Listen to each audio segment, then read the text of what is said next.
Ok. Ay, permítame. No le di compartir pantalla.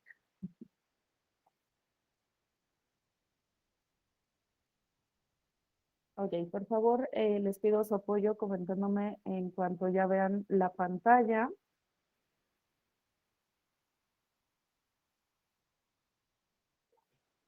Ya se puede ver. Muchísimas gracias, Liz.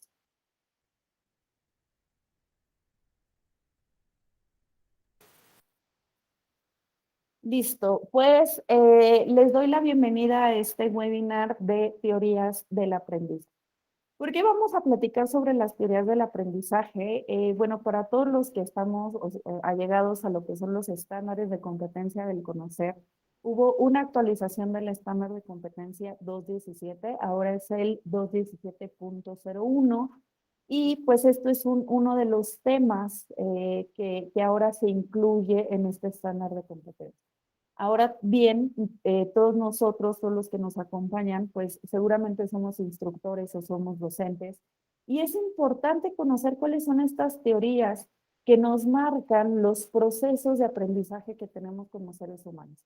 Esto con la finalidad de poder implementar más estrategias al momento de enseñar a nuestros alumnos o nuestros participantes. Sí, me van dejando por ahí, por favor, sus comentarios de qué ciudad nos están acompañando el día de hoy. Se los agradecería mucho. También ustedes van a poder ver en esta plataforma, en la parte inferior, si están en computadora, hay una opción de una manita. Si ustedes le dan clic a esa manita, a mí me va a aparecer aquí y es para solicitar la palabra para realizar alguna participación, alguna duda. Por favor, con toda confianza, pueden levantar la mano, les cedo la palabra para que la puedan compartir con el grupo completo. Miren, por acá nos dicen desde Ecuador, ¡wow! ¡Qué padre! Muchísimas gracias, Janet. Desde Ecuador nos están viendo, muchísimas gracias. Y bueno, pues vamos a comenzar. Me voy a presentar con ustedes. Yo soy Claudia Garrido, soy licenciada en Psicología Organizacional. Al día de hoy tengo dos especialidades, una en capacitación, otra en coaching. Actualmente estoy estudiando la maestría en Administración y Desarrollo de Negocios. Eh, También, bueno, en la parte de las certificaciones, que es un poquito como mi especialidad, los estándares de competencia del conocer. Cuento ya con más de 10 estándares de competencia, certificada en estos estándares. Ya en experiencia, tengo 5 años de experiencia desarrollando instructores y 3 años evaluando en estos estándares de competencia en los que yo ya estoy certificada. Entonces, bueno, esto se los presento con la finalidad de que tengan confianza, que pues me encuentro un poquito preparada sobre el tema para poderles compartir esta información. Y bien, pues vamos a entrar de lleno a nuestro webinar porque, bueno, pues nada más tenemos una hora. Y pues vamos a hablar de las teorías del aprendizaje. Antes de entrar al tema, me gustaría preguntarles a ustedes, ¿qué les suena teorías del aprendizaje? ¿Quién gusta participar? Pueden levantar su mano o pueden aperturar directamente su micrófono y comentarme a qué les suenan teorías del aprendizaje.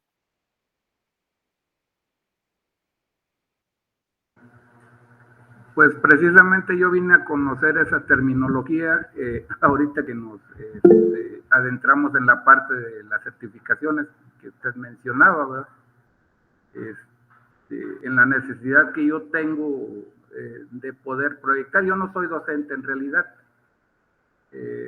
pero sí encuentro un área de oportunidad en el lugar a donde yo me desempeño, porque precisamente me encuentro con una situación que me limita el poder comunicar lo que yo deseo comunicarles a los residentes de la institución, ¿verdad? Y ahí es a donde de alguna manera me llama la atención las teorías del aprendizaje, que pues, me parece que estamos hablando del conductismo, del cognitivismo y de todas esas áreas de enseñanza y aprendizaje. Entonces, pues yo me parece un tema bastante apasionante y necesario. Le dije, a mí me aterra esto porque pues, realmente yo no tengo una formación profesional, no soy docente, ni tengo ese desenvolvimiento que tienen ustedes, pero sí tengo la necesidad de aprender para poder transmitir. Excelente, muchísimas gracias. Y eso es importante. Vamos, estos temas no son como, lo enfoqué a instructores y docentes porque normalmente pues son los clientes, ¿no? Con los que yo tengo, o el tipo, el perfil de los seguidores con los que yo trabajo. Sin embargo, pues me parece excelente que ingreses a este webinar, ¿no? Que nos compartas esta situación y te aseguro que vas a aprender. Evidentemente, si más adelante tienes alguna duda, se pueden poner en contacto conmigo y les puedo dar asesorías personalizadas sin ningún costo adicional ni nada. Por aquí, Janet, levantaste la mano, pero también nos hiciste un comentario. Nos pones, son aportes que han efectuado algunos profesionales en psicología y educación para determinar cómo se aprende.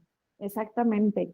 Muchísimas gracias, Janet. No sé si quieras complementar un poquito la aportación que nos acabas de dejar en el chat.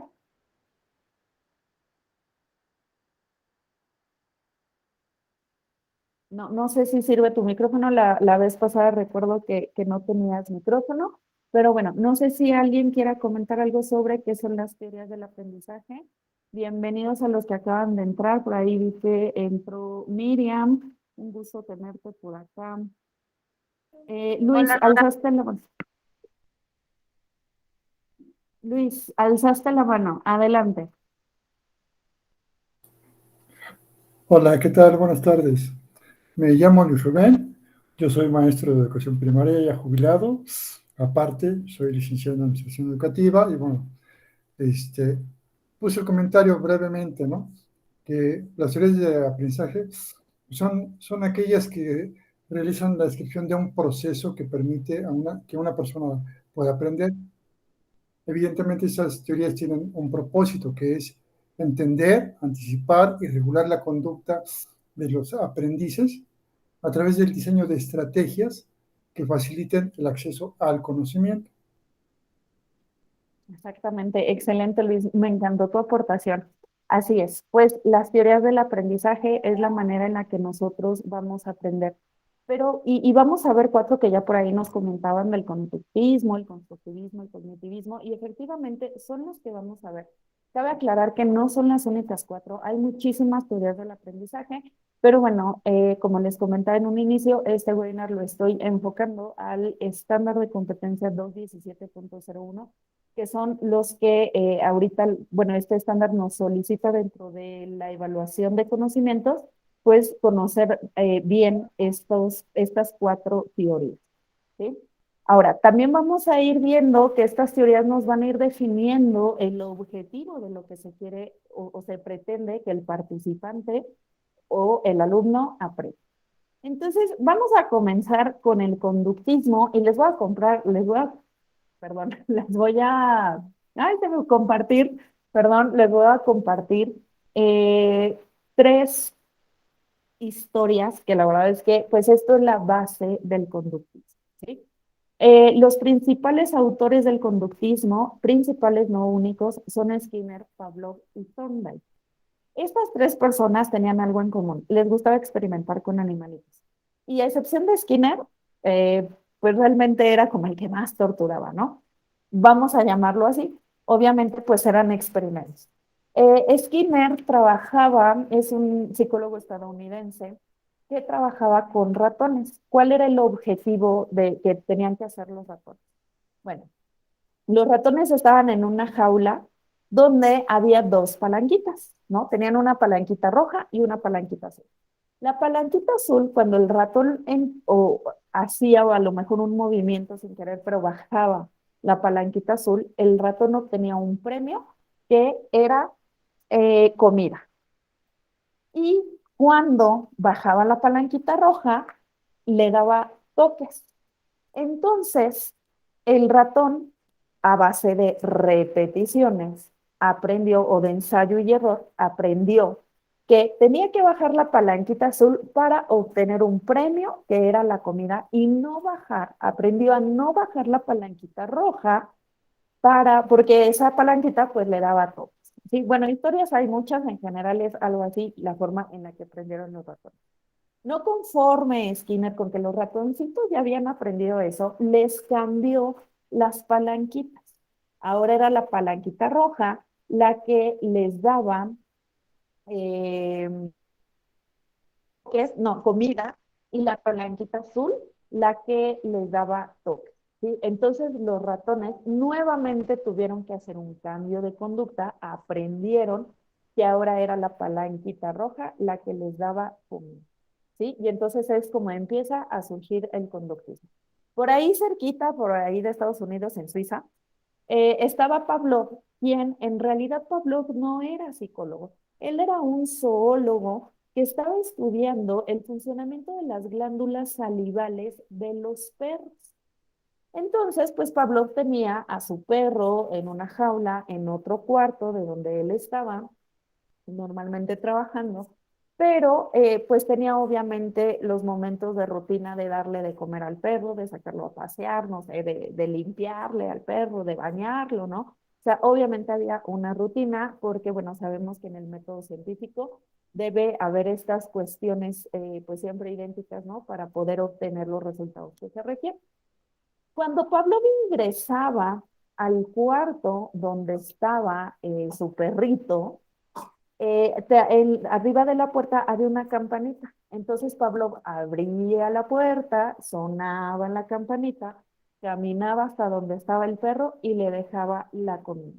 Al paso de unas semanas, Pablo se dio cuenta que o sea, de que antes de que llegara Pablo a dejarle la comida al perro, el perro ya estaba salivando.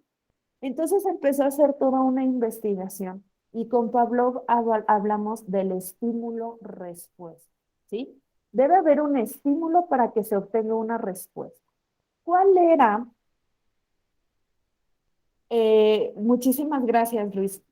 ¿Cuál era el estímulo de Pavlov? ¿O cuál era el estímulo que generaba Pavlov para que el perro salivara? ¿Quién me dice? Sería la comida, ¿no? No, por acá también nos comentan el aroma a la comida. No, la campana, exactamente, Janet. Muchísimas gracias por sus aportaciones. Era la campana, el perro el perro logró asociar el sonido de la campana con la comida. Entonces, cada vez que el perro escuchaba la campana, el perro en automático, sin un razonamiento, sino una cuestión instintiva, natural, el perro empezaba a salivar. Y entonces es aquí cuando trabajamos con o sea, bueno, también es parte del conductismo, pero por medio de estímulos-respuestas, ¿sí? Y luego también allá por la zona, en principio el aroma y se incorporó al sonido de la campana, al final esa asociación, ya no terminé de ver el mensaje, permítame un segundito, al final esa asociación dejó el estímulo a la campana, exactamente, ¿sí? Y bueno, luego por ahí también cerquita, la verdad es que no recuerdo de dónde es Thorndike, si alguien me sabe este dato y nos los puede compartir, se los agradecería mucho. Pero bueno, pues Thorndike él trabajaba con gatitos. ¿Qué era lo que hacía? Tenía los gatitos en un laberinto, ¿no? Entonces el gato tenía que ir buscando el caminito correcto y cuando encontraba ese camino, él se encontraba con una puerta como transparente y del otro lado había comida, ¿sí? En la parte interna de esta cajita había una palanca que el gato también tenía que jalar para que se abriera la puertita y él pudiera obtener el premio por haber pasado ese laberinto, haber bajado la palanquita y entonces poder obtener el premio que era la comida, ¿sí? Y entonces, con estos tres autores, que les decía yo, Pavlov no era psicólogo, pero pues ya con todos estos estudios que hizo del estímulo-respuesta, entonces ya se vuelve también psicólogo y es como surge el conductismo. Todavía hasta hace algunos años de ensayo y error, Thorndike habló de ensayo y error. No, más bien es el condicionamiento, ay, se me fue la palabra. Janet se va a reír porque reforzadores, muchísimas gracias, Janet. Los reforzadores. Thorndike trabajó con los reforzadores, ¿sí? Los reforzadores positivos y los negativos.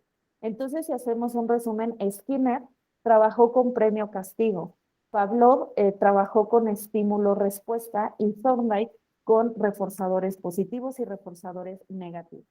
¿Cuáles eran estos? ¿Cuál era el reforzador positivo que obtenía el gato? Pues que pasaba el laberinto y bajaba la palanquita y había un premio. Si él, o bueno, no un premio, sino un reforzador positivo, se le estaba dando comida. Si el gato no pasaba el laberinto y no bajaba la palanquita, entonces hay un reforzador negativo, donde no se le da la comida, ¿sí? A diferencia del ratón, que es un castigo porque recibía todo, ¿sí? Entonces, bueno, el conductismo básicamente lo vamos a enfocar en ensayo y error y repeticiones. Esto nos lleva a un tipo de aprendizaje. Bueno, nos lleva al aprendizaje, ¿sí? Ahora, yo les pregunto a ustedes, si damos cursos, si damos clases, ¿qué tipo de temas podemos dar con base en el conductismo? Aquí, si entendí, si me expliqué de manera correcta, no había un razonamiento como tal, ¿sí? Hay respuestas fisiológicas, respuestas naturales, se me fue la palabra otra vez, automáticas, hay respuestas automáticas, pero sí hay un cambio de conducta. Cuando hablamos del aprendizaje desde el conductismo, hablamos de un cambio de conducta. ¿Qué temas podemos nosotros dar desde el conductismo? ¿Quién me dice? Pueden levantar su mano o abrir directamente el micro.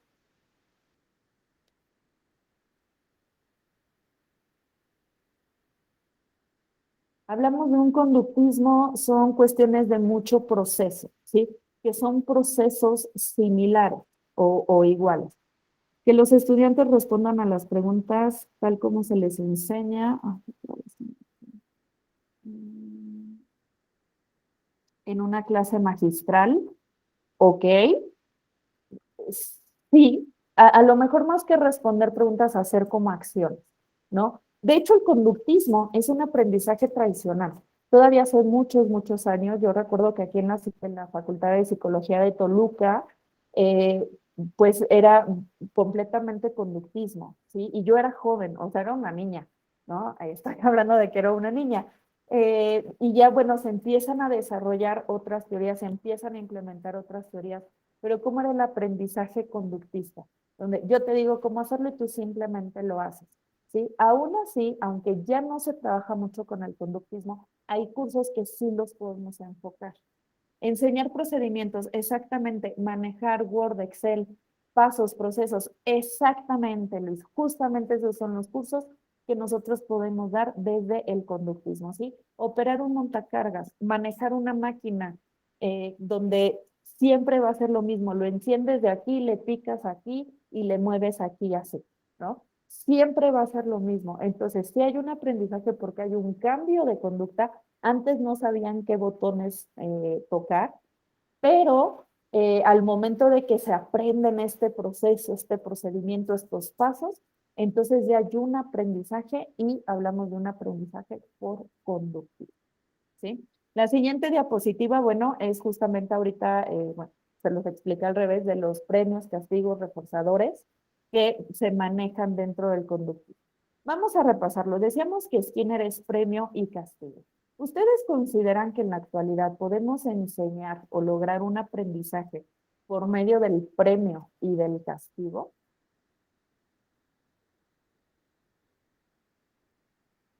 ¿Pueden aperturar sus micrófonos?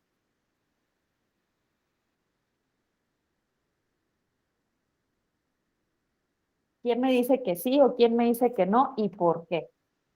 Sí, siempre y cuando no consideremos el castigo como algo punitivo, ok, muy bien. Hay que considerar que ahorita estamos en una época en la que pues los derechos humanos, el respeto al otro, pues ha crecido muchísimo, ¿no?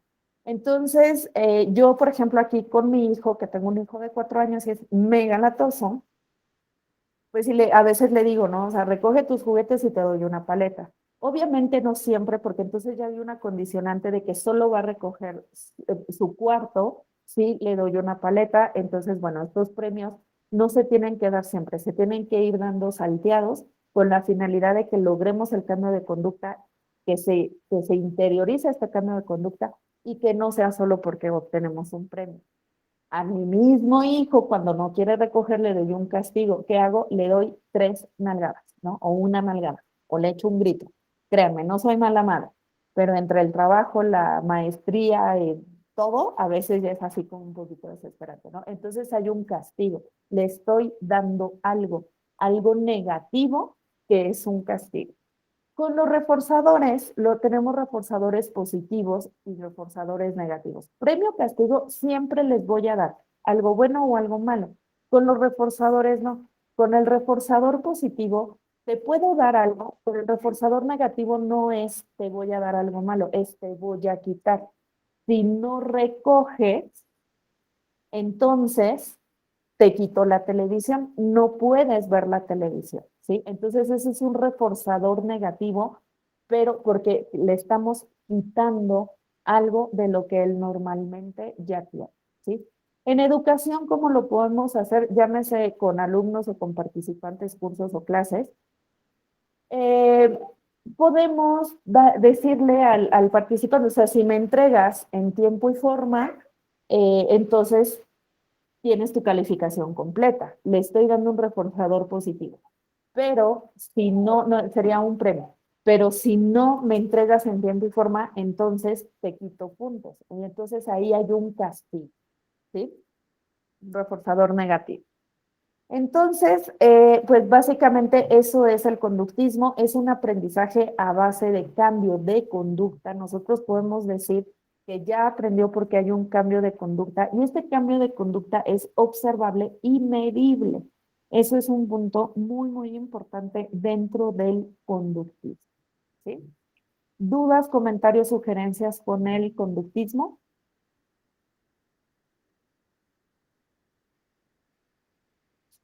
Ok, entonces vamos a pasar al cognitivismo.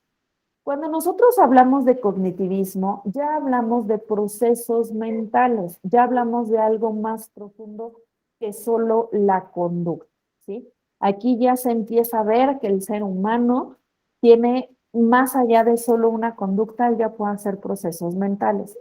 ¿Cuál es, cómo es que nosotros adquirimos información? Son 4 pasos. Primero, nosotros recibimos información de cualquiera de nuestros 5 sentidos, ¿sí? En este caso, yo les puedo dar un concepto que a lo mejor ustedes no conocen y entonces ustedes están recibiendo, aclaremos, nada más es información. Una vez que nosotros tenemos esa información, vamos a organizarla. ¿Quién de ustedes ha jugado Tetris? Ya es un juego viejito, pero yo creo que todos aquí alguna vez jugamos Tetris, que es el de las fichas que tienen diferentes formas y las vamos acomodando y tenemos que ir desapareciendo, ¿no? Entonces, así como vemos la imagen, por ejemplo, la T, ¿no? Que así, y entonces buscamos, vamos a organizarla en donde entre sin que quede toda chueca, perdón, o desorganizada. Entonces, es lo mismo que nosotros vamos a hacer. Nosotros estamos recibiendo información y la voy a organizar. Si a mí me están hablando de una receta de cocina, esa información no la voy a guardar en cómo se hace una raíz cuadrada, porque no es lo mismo hablar de alimentos que hablar de matemáticas.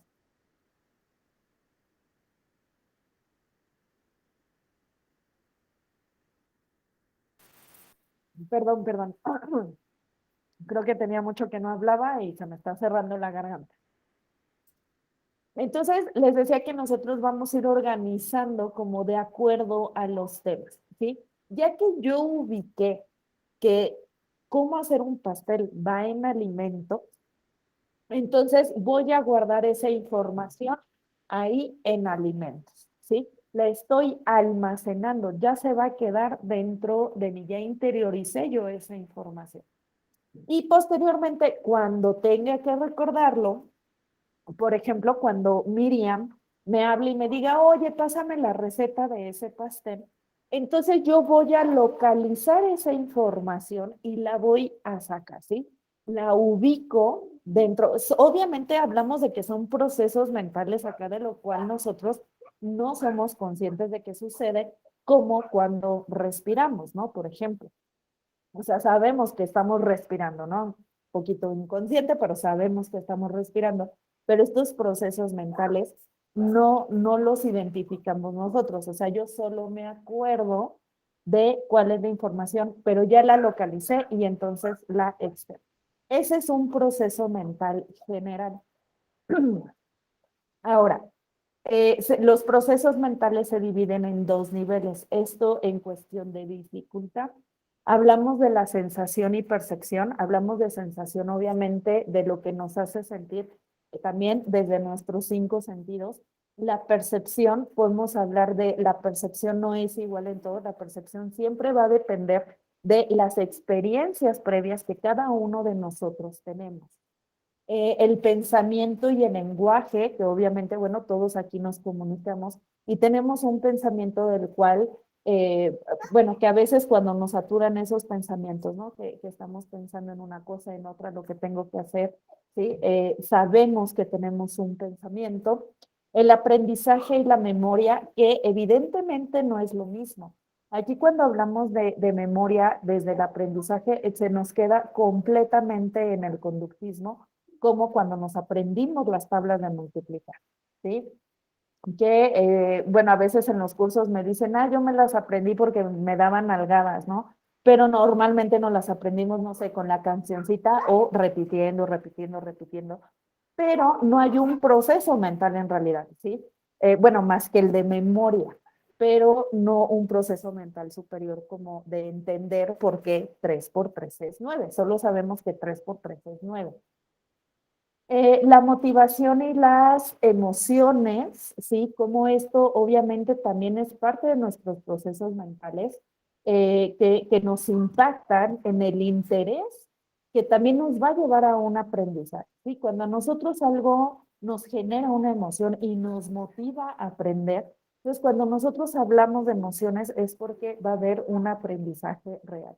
Y la atención, que quiero suponer que ahorita en este momento todos estamos teniendo atención a lo que se está explicando.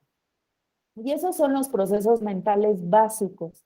Ya que nosotros logramos identificar estos procesos mentales básicos, entonces vamos a poder pasar a los procesos mentales superiores, como es el análisis, la síntesis, el cálculo, la emisión de juicios, ¿sí? Pero obviamente aquí ya hay más profundidad. Entonces también si lo vemos en el desarrollo humano, pues cuando somos pequeños, pues nos quedamos con los procesos mentales básicos, ¿sí? No va a haber un análisis. Si yo le hablo a mi hijo y le digo, a ver, ven y analiza todo lo que estoy diciendo, pues yo creo que ni la atención voy a tener de él porque no está entendiendo, ¿no? Entonces, tenemos que ir en un proceso que se van como enlazando estos procesos mentales para poder ir llegando a los superiores, ¿sí? ¿Dudas, comentarios o sugerencias con el cognitivismo?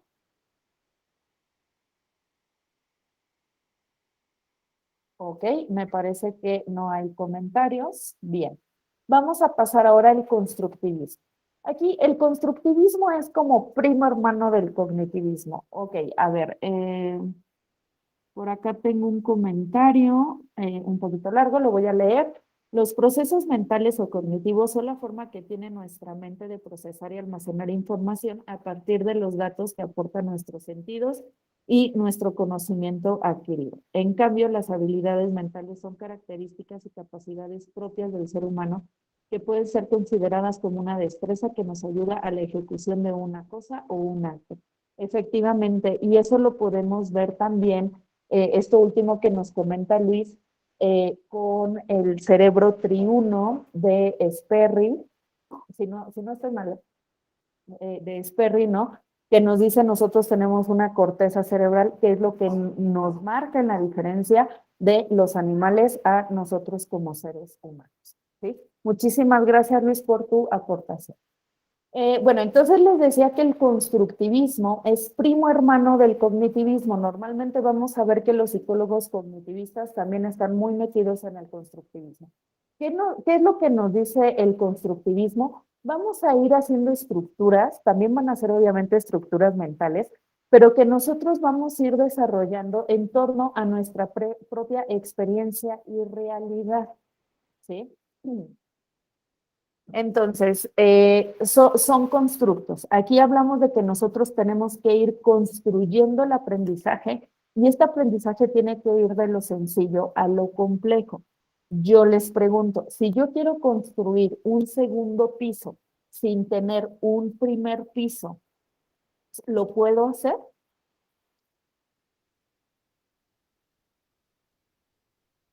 Coméntenme, chicos. No. ¿Ok? No. ¿Quién me dice por qué no?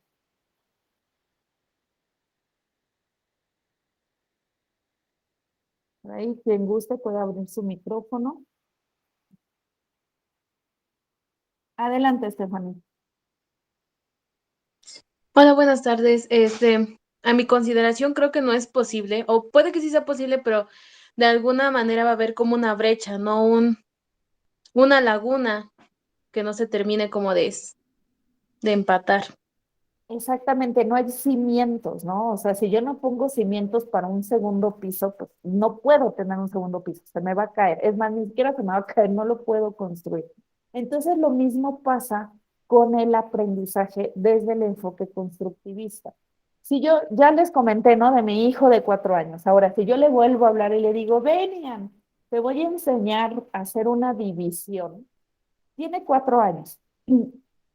Él va, mi hijo va a poder hacer una división, yo se le explico, se lo enseño. ¿Él va a poder lograrlo?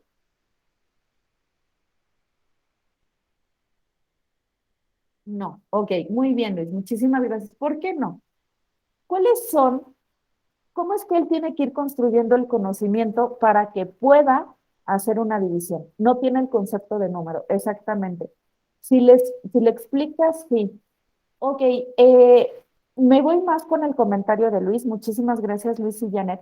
Pero si bien tiene el concepto de número, como que los empieza a identificar, pero todavía no conoce bien los números, no sabe, por aquí me dicen de las operaciones básicas, exactamente. Para que él pueda aprender a dividir, tiene que saber los números, tiene que saber sumar, restar y multiplicar y ahora sí dividir. ¿Sí? Entonces es así como nosotros tenemos que ir construyendo el aprendizaje de nuestros participantes. Yo no puedo llegar y decirle, ven, hazme una raíz cuadrada, porque no se tienen los conocimientos previos. ¿Sí? Entonces, ese es justamente el constructivismo, ir construyendo los aprendizajes. ¿Qué tipo de cursos podemos dar desde el constructivismo?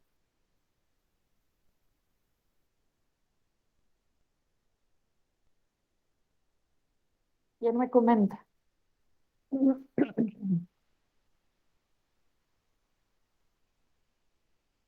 Los cursos que vamos a dar desde el... Adelante. No serían los que parten a través de una experiencia ya propia, o sea, lo que ya sabemos hacer y que vamos a mejorar, por ejemplo. Exactamente. Básicamente todos nuestros cursos los vamos a hacer por constructivismo, porque aún cuando yo diga, no, pues es que yo les voy a enseñar desde lo básico, yo por lo menos necesito que la persona sepa leer y escribir. A lo mejor ahorita que estamos en entornos virtuales, que sepa operar un celular, que sepa operar una computadora, ¿sí? Entonces siempre requerimos de conocimientos previos y vamos a ir ahora construyendo, ¿sí? Tengo el primer piso de mi casa para poder poner el segundo piso y el tercer piso, y en el aprendizaje, obviamente, todos los pisos que nosotros querramos, ¿no? Aquí nos dice Janet, plantear un problema para el estudiante que descubre y construya su propio aprendizaje. Exactamente, eso también es muy importante. Ahorita justamente vamos a hablar del aprendizaje significativo. Vamos a seguir con el constructivismo, vamos a ver cuáles son los puntos claves que nos marca el constructivismo. Lo que conocemos del mundo real nace de la propia interpretación de nuestras experiencias. Aquí hablamos de percepción, ¿sí? Si yo me fui al mar y me revolcó una ola horrible y quedé con muchísimo miedo, mi experiencia va a ser que el mar es lo más terrorífico del mundo, ¿sí? Pero ustedes, si no les ha pasado o les pasó, pero no lo tomaron así como tan dramáticamente como yo, entonces, de aquí viene que todo esto se va a ir dando desde nuestra propia experiencia. Y a mí me pueden decir, ay, estás loca, si el mar es lo más bonito así con la brisita del mar, las olitas, ¿no? Es así como súper rico, pero porque no tuvimos la misma experiencia o tuvimos la misma experiencia, pero la percepción va a ser diferente, ¿sí? Los humanos crean significados, no los adquieren. Para que nosotros logremos tener un aprendizaje, nos debe significar algo a nosotros. Por ejemplo, mi hermano estudia muchas cosas del tarot y las energías y todo eso, ¿no? Y luego viene y me dice, es que tu luna en Virgo, no sé qué. Y realmente a mí me está dando información que yo estoy percibiendo, o que yo estoy obteniendo desde, pues, los oídos literalmente, pero no hay una interiorización de la información, porque a mí no me significa nada, ¿sí? O sea, es así como, ah, pues chido, y me lo explicaste, te entendí, pero no me significa porque no me sirve para dar mis cursos, no me sirve para vender mis cursos. Entonces, nos tiene que significar. Los humanos construyen interpretaciones personales del mundo basado en las experiencias e interacciones individuales. Este es como el clásico, el no se aprende en cabeza ajena. Y ahorita nos hacían un comentario de que siempre es mejor aprender por la experiencia, o sea, cuando nosotros lo hacemos. Y es justamente lo que nos dice este punto, ¿sí? Tenemos que realizarlo para ver si va conmigo y si va conmigo, entonces voy a interiorizar esa información y entonces ya obtuve un aprendizaje significativo. El conocimiento emerge en contextos que le son significativos, ¿no? O sea, que nos significan a nosotros, que tiene una relevancia para mi vida personal, familiar, laboral, escolar, etcétera. Y para comprender el aprendizaje que ha tenido lugar en un individuo, debe examinarse la experiencia en su totalidad. Aquí nosotros cuando hacemos una evaluación, por ejemplo, una evaluación sumativa, que es al final de mi curso, yo no solo voy a evaluar los conocimientos, yo tengo que evaluar conocimientos, habilidades y actitudes, ¿sí? ¿Para qué? Para que yo realmente pueda evaluar a la persona en un contexto completo y no solo en una parte. Entonces, aquí con el aprendizaje significativo, lo que nosotros podemos hacer, una de las estrategias, es que a lo mejor, el otro día yo escuchaba a mi hija que le decía a su maestro de no sé qué materia, que pues para qué le enseñaban la raíz cuadrada si nunca la iba a utilizar. La verdad es que me dio mucha risa porque ese es un comentario que yo hago en mis cursos, ¿no? Que yo sigo esperando, que luego el otro día fui a la tortillería y estaba esperando poder sacar una raíz cuadrada para ver cuánto iba a pagar, pero pues realmente no la he aplicado. Entonces, es una realidad. Si nosotros cuando damos un curso no buscamos que le signifique al participante, a nuestro alumno, aún sabiendo que a lo mejor nunca vamos a utilizar una raíz cuadrada, ¿no? O no, por lo menos a lo mejor no nosotros, ¿no? Son más matemáticos, físicos los que utilizarían esa fórmula, pero nosotros tenemos que hacer que les signifique algo a nuestro participante para que realmente haya una interiorización de la información y no nada más que se lo aprenda para pasar el examen, porque entonces ahí regresamos nuevamente al conductismo, ¿sí? ¿Dudas, comentarios, sugerencias con el constructivismo? Voy a ver por aquí. Ok, bueno, no tengo manitas levantadas. Bien, entonces vamos a pasar a nuestra última teoría. Ok, por aquí ya tengo un mensaje. Ah, miren, ya ves cómo se abre más rápido. Por ejemplo, el curso para certificarse en el estándar tutoría de cursos y diplomados en línea se puede ajustar muy bien a las teorías que se han abordado al momento, ya que se tienen que aplicar en determinado momento y diferentes circunstancias. Exactamente, justamente a eso yo quería llegar como al final. Muchísimas gracias, Luis.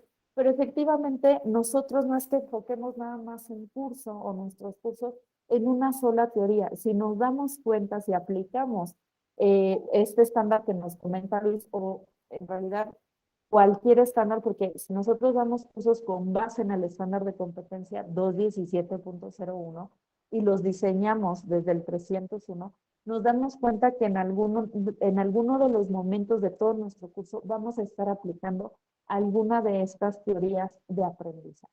Muchísimas gracias. Vamos a ver la última teoría, que es el humanismo. Ya el humanismo, la educación o el aprendizaje fundamentado en el humanismo está centrada en permitir que el alumno vaya decidiendo desde quién es él, qué es lo que quiere ser y qué es lo que le interesa, ¿sí? Entonces, justamente aquí también hablamos del aprendizaje significativo. Me tiene que significar a mí en mi vida para que yo le pueda dar un valor y que pueda interiorizar esa información. De lo contrario, pues vamos a pasar así como de corridito. Yo en la primaria, no sé en qué materia, no sé cuál era la pregunta, pero solamente la memoricé. ¿Sí? La respuesta era Ur, Nippur, Lagash, Babilonia y Nínive. Créanme que llevo años con esta información, pero no es un aprendizaje porque no lo interiorice, no sé qué es. Exactamente, cuando lo que se aprende se lleva a cabo, ¿sí? Y ese es el aprendizaje significativo. ¿Cuáles son los puntos los puntos principales del aprendizaje con base en el humanismo? El ser humano posee potencialidad natural por el aprendizaje. Como seres humanos sí nos gusta aprender, ¿sí? Nos interesa aprender, pero de una manera significativa. El aprendizaje significativo tiene lugar cuando el estudiante percibe el tema de estudio como importante para sus propios objetivos. Como el ejemplo que yo les daba de mi hermano, o sea, él viene y me habla de los astros y no sé qué. Les digo que sí, está bien, pero sigo sin entenderlo porque no tiene que ver con mis objetivos. Entonces, realmente no voy a interiorizar esa información. Al contrario de cuando agarro un nuevo estándar, pues me pongo a estudiar de todos lados para poder, porque sí me significa, y obviamente para poder comprenderlo yo y poder externarlo a mis participantes de una manera sencilla para que pues ellos también les signifique, ¿no? Evidentemente, ahorita que nosotros trabajamos con adultos, pues sí aplicamos o se lleva a cabo muy bien el aprendizaje significativo, porque nosotros decidimos qué estudiar, a qué cursos meterme, a qué webinars asistir, porque requiero de esa información, ¿sí? Entonces, todo esto que estamos viendo ahorita, pues evidentemente es un aprendizaje significativo. La mayor parte del aprendizaje significativo se logra mediante la práctica. Ya nos comentaban hace ratito, realmente yo lo tengo que hacer, ¿sí? Y de ahí voy a ir ubicando si es lo que me interesa, si es lo que me gusta, pero realmente hasta que yo lo hago. ¿Cuántas veces no pasa que los chicos entran a la universidad y eligen una carrera, pero ya que lo están practicando no les gusta y se cambian de carrera? ¿Sí? Entonces, bueno, ¿por qué? Porque realmente no le está significando en ese momento, ¿sí? Y él tiene el derecho de decidir quién es y qué es lo que quiere, qué es lo que le interesa para, pues, bueno, se cambian de carrera. Y el aprendizaje se facilita cuando el capacitando participa de manera responsable en sus procesos de aprendizaje. Nosotros somos responsables. No se vale que como instructores o docentes lleguemos y solamente vomitemos información, ¿sí? Tenemos que verificar que el participante realmente está aprendiendo. Tenemos que motivar desde el inicio de mi curso, tengo que motivar al participante y al final de mi curso también lo tengo que motivar. ¿Cómo los motivamos? Bueno, les hacemos sugerencias de continuidad del aprendizaje. Te recomiendo una película, te recomiendo un libro, te recomiendo un canal de YouTube, lo que nosotros queramos recomendar, pero es importante que nosotros observemos, ¿sí? Es cómo se está dando el aprendizaje. Y que si yo identifico de manera oportuna, y esto lo hacemos con la evaluación diagnóstica, que mi participante no está aprendiendo bien, entonces detenerme y explicarle nuevamente, ¿sí? Por eso también es importante que cuando nosotros estamos dando un curso, vemos como diferentes ejemplos con los que podamos llegar a todos nuestros participantes, ¿sí? Tenemos que usar ejemplos adecuados al tipo del perfil del participante que tengo. Yo sé que si yo abro un 217.01, me puede llegar un doctor, me puede llegar un ingeniero, me puede llegar un contador, pero entonces ir dando ejemplos de ingeniería, de seguridad e higiene, de contabilidad, de recursos humanos, de medicina, ¿sí? Aunque no conozca muy bien el tema, pero irle adecuando los ejemplos para que todos lo puedan entender. También apoyarme de metiéndonos un poquito al tema de los estilos de aprendizaje, principalmente el VAC, que es cuando decimos que eres visual, auditivo, kinestésico. Dentro de nuestros cursos, integrar estos tres elementos para también poder llegar a mis participantes. ¿Y cómo lo voy a hacer con un visual? Bueno, le pongo una presentación donde vengan los puntos principales. Obviamente yo ya voy a dar el resto de explicación, pero que vengan puntos principales para que el visual pueda obtener esta información y poder interiorizar. Con un auditivo, pues obviamente viene con la explicación, no es únicamente leer las diapositivas, a lo mejor a veces como yo ahorita no, o sea, leí estos puntos porque son muy exactos, pero continué con la explicación, no solo los leí. Tenemos que dar una explicación para poder llegar con el visual.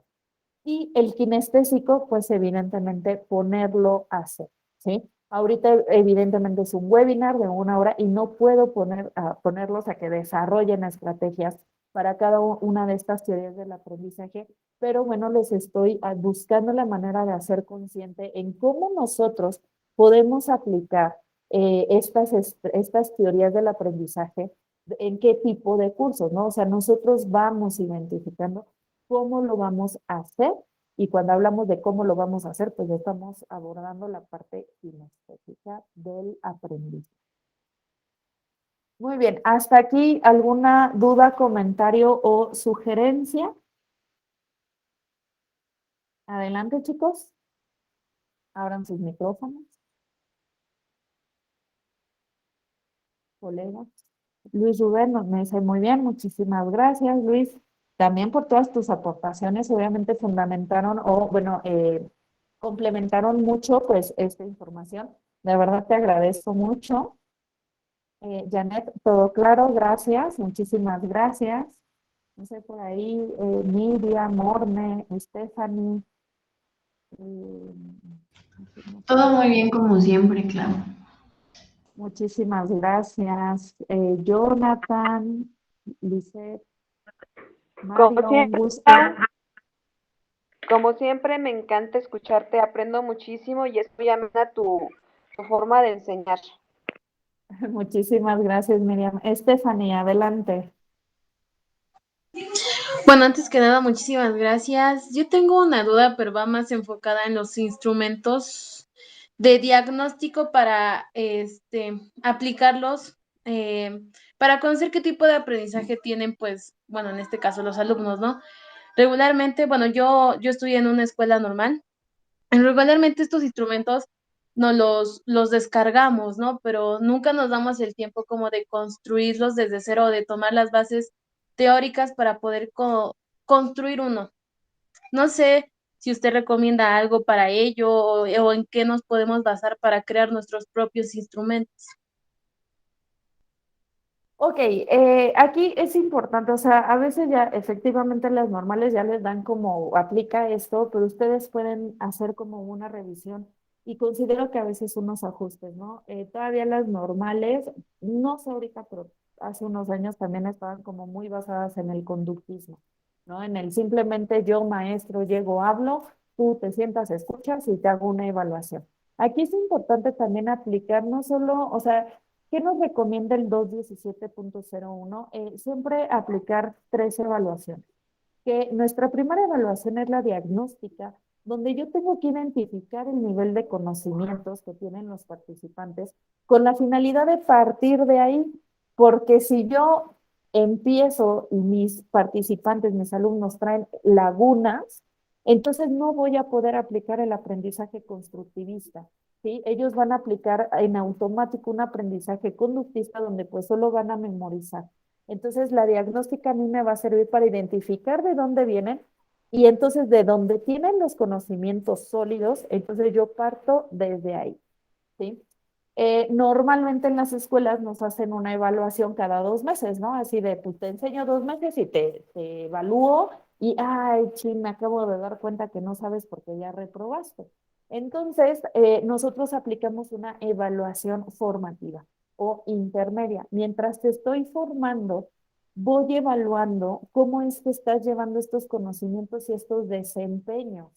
Porque, pero es como a la mitad de mi curso, o no a la mitad de mi curso, pero a lo mejor al final como de cada tema, que yo en mi evaluación de los 2 meses del bimestre, les voy a dar 5 temas, a la mitad de cada tema, aplicar evaluación formativa, porque ahí estoy a tiempo de dar retroalimentación o de corregir, ¿sí? Y no de llegar al final cuando ya reprobaron, ¿sí? Recuerden que aquí el humanismo nos marca que nosotros los docentes somos responsables de ese aprendizaje, entonces no puedo llegar yo solo y hablar, explicar.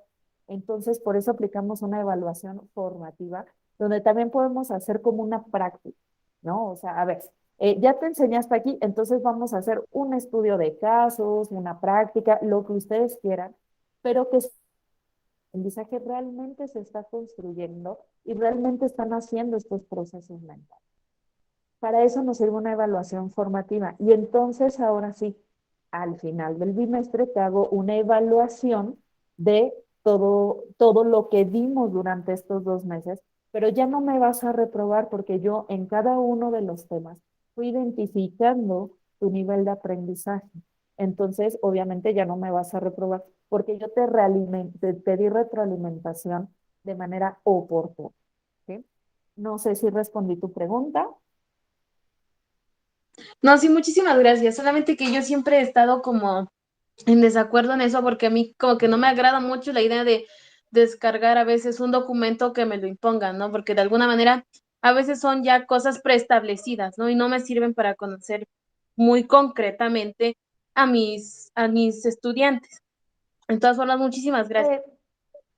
Puedes diseñarlas tú. Hay un estándar de competencia que estamos por aperturar próximamente, que es el 772, que precisamente es diseño de instrumentos, ¿sí? Entonces ahí nos vienen las características de cómo tiene que ser una evaluación diagnóstica, una formativa, una sumativa, qué es lo que tienes que evaluar en cada una de estas pues, evaluaciones, ¿no? Para que realmente logremos un aprendizaje significativo. Entonces, si nos sigues en la página de Centro de Capacitación y Psicoterapia, próximamente vamos a estar aperturando este estándar. Pueden llevar el proceso de certificación o bien nada más tomar el curso y se les extiende una DC3. Muchísimas gracias, Stephanie. ¿Alguien más? ¿Algún otro comentario, sugerencia, alguna duda? ¿Me permites, Claudia? Adelante, Luis. Es que mira, Stephanie tocó un tema que para mí es apasionante, que es exactamente la evaluación. Y sé que para ti también, porque hiciste un gesto como los que yo hago cuando se aborda algo que uno más o menos trata de dominar y que le apasiona, ¿no? Y bueno, lo que te puedo decir, Stephanie, es, número 1, ninguna evaluación que haya hecho alguna persona te va a servir. ¿Por qué? Porque tus alumnos son únicos y son irrepetibles. 2, nunca guardes tus instrumentos de evaluación para aplicárselos a alumnos de otro curso que ya haya pasado.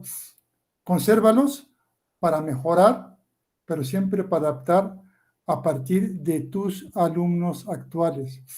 Número 3, te recomiendo que leas mucho a Antonia Casanova y que leas mucho a Santos Guerra, y tengo la certeza plena de que si tú lees a estos dos autores, vas a poder construir tus propios instrumentos de evaluación y vas a entender a la perfección lo que Claudia nos está compartiendo con tanta sabiduría cuando ella nos habla de evaluación inicial, de evaluación intermedia, de evaluación final o de evaluación diagnóstica, formativa, sumativa, que a final de cuentas sus características dependen del momento, dependen de la intención y dependen de algunos factores sí técnicos, porque van adaptados a lo que estamos viendo, que son las teorías de aprendizaje, el aprender, el enseñar, las estrategias que tú como estudiante en este momento y posteriormente como una colega docente, lo vas a poder dominar. Entonces, yo reitero, me encantó que hayas dicho, no me ajusta, y qué bueno, no te tiene que ajustar, ¿sí? Te doy un último ejemplo, si me permiten. Una rúbrica. La rúbrica la tienes que elaborar tú a partir de lo que tú quieras observar o quieras evaluar en tus alumnos, pero también a partir de qué, pues a partir de los aprendizajes significativos que tú pretendas que adquieran tus alumnos o a partir de los propósitos educativos, llámale como quieras, pero solo tú vas a saber en dónde converge toda esa situación, porque tú eres la única que va a estar con ellos, ya sea en el salón de clase, ya sea en el patio de la escuela, ya sea en una videollamada, como lo estamos en este momento. Espero no haber aburrido y aportarte aunque sea un granito. Gracias. Luis, muchísimas gracias. Yo creo que nos aportaste mucho a todos, hasta a mí. Y ahora aquí nos dice muchas gracias por las recomendaciones. Luis, si por favor nos ayudas comentando nuevamente a los autores, que nos los pongas en el chat para poder, pues también todos informarnos, ¿no? Seguir aprendiendo, que bueno, pues es uno de los objetivos principales de estos webinars, que sigamos aprendiendo, que podamos compartir. A mí me encanta cuando participen porque pues nos retroalimentan muchísimo el curso. Antonia Casanova y Santos Guerra. Ok, muchísimas gracias, Luis. ¿Alguien más tiene algún otro comentario, alguna sugerencia, duda?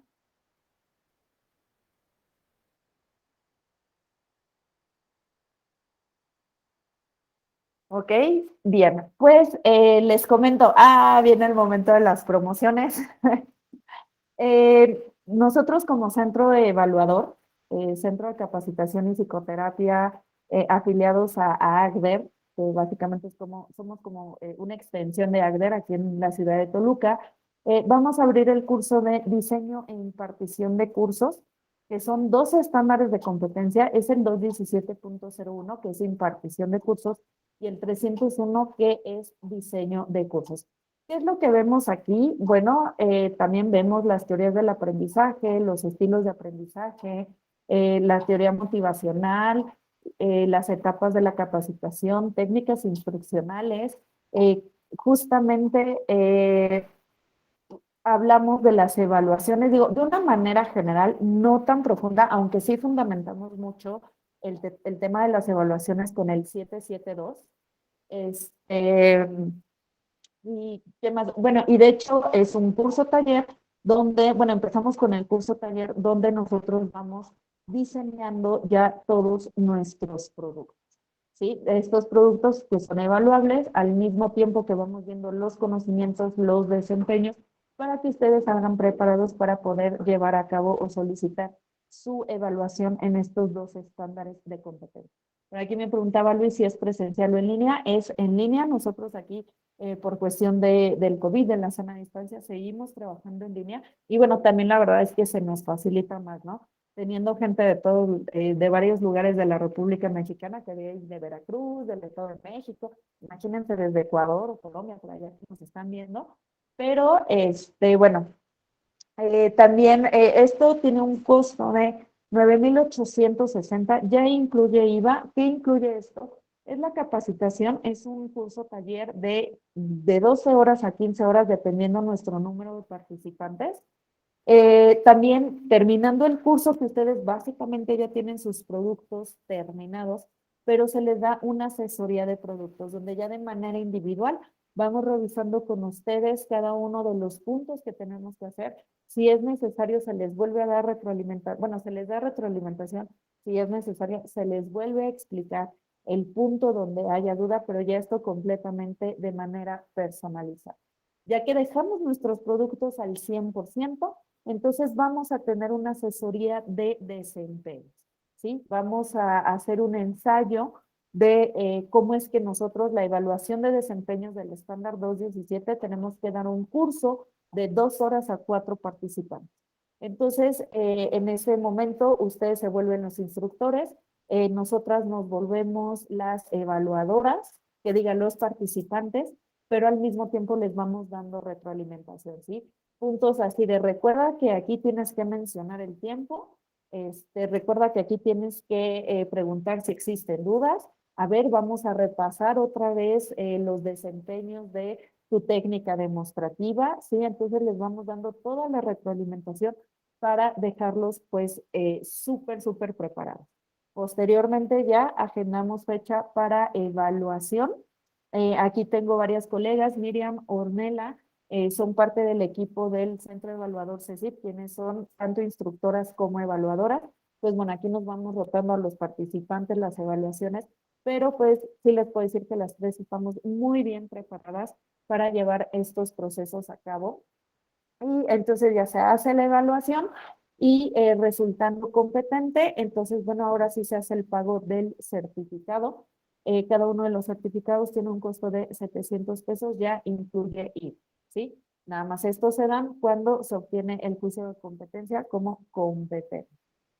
Si alguien está interesado en solicitar más información, con gusto, les repito también, aquí pueden tomar únicamente el curso y les damos desde 3 o pueden llevar todo el proceso de certificación obteniendo un certificado respaldado por la Secretaría de Educación Pública y el CONOCE. Les dejo les doy mi número telefónico, es el 55 46 34 70 18. Ahorita lo pongo en el mensaje, en los mensajes, ahorita se los anoto para que lo puedan copiar, y se puedan poner en contacto conmigo para enviarles toda la información. Va a ser del 20 al 24 de septiembre, de 5:30 a 8, esto con la posibilidad de moverlo si tenemos más participantes, sería de 5 a 8 para poder ir apoyándolos a todos en el diseño de sus productos. Y bueno, obviamente incluye todo eso. Y bueno, muchísimas gracias a todos. Les agradezco su asistencia. Espero poder haberles aportado una semillita. Ay, perdón. Pregunta quién, perdón, es que están tocando el tema. Espero haberles podido aportar una semillita, un poquito de aprendizaje. También si tienen alguna duda, no duden en ponerse en contacto conmigo también por WhatsApp o por llamada telefónica y podemos platicar sobre, pues, en torno a todo lo que es la capacitación. Y, muchísimas gracias a todos por acompañarnos. Que tengan excelente martes y excelentes fiestas patrias para los que estamos aquí en México, que ya mañana es 15 de septiembre. Muchísimas gracias por todos sus comentarios.